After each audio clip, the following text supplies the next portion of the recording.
Southside Youth. This is Pastor Dalton here at the Redstone campus. Welcome to both our students at the Redstone and Commerce campus. We are so glad you joined us this morning for middle school small group. Hey, this month we're going to be starting a new series. It's called Finding Community.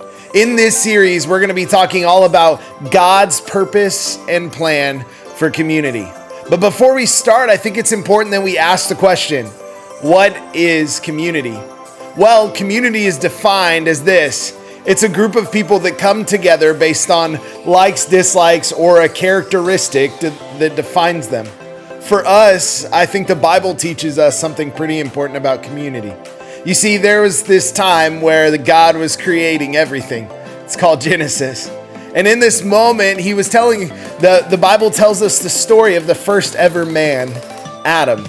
Now in this moment, Adam was given a job by God. And God told Adam to name all of the animals. Can you imagine that job? That must have been crazy. But Adam sits down and he starts to name all the animals. And in this moment, after he finishes, he comes to God. And he looks defeated. There's no one like me. But God loves him so much that he creates somebody for him. And that is the first community. You see, community is something that God designed for us, because we weren't created to do life alone. God loves us so much. And because of that, he wants us to love others. That's what community is all about.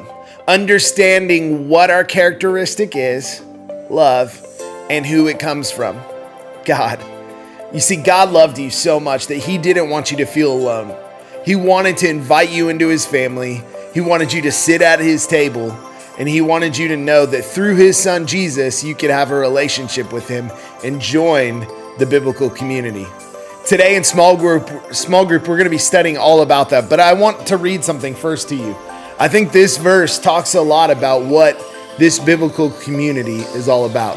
This is Hebrews chapter 10, verse 24 and 25. It says this, "And let us watch out for one another to provoke love and good works, not neglecting to gather together as some are in the habit of doing, but encouraging each other, and all the more as you see the day approaching."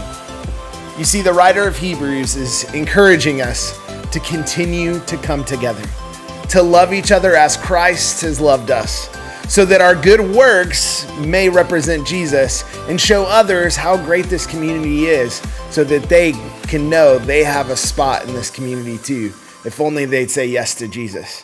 Today in small group, we're going to break that down and we're going to go deeper in it. I hope you have a great weekend. I love you, and I can't wait to see you here next week at Southside.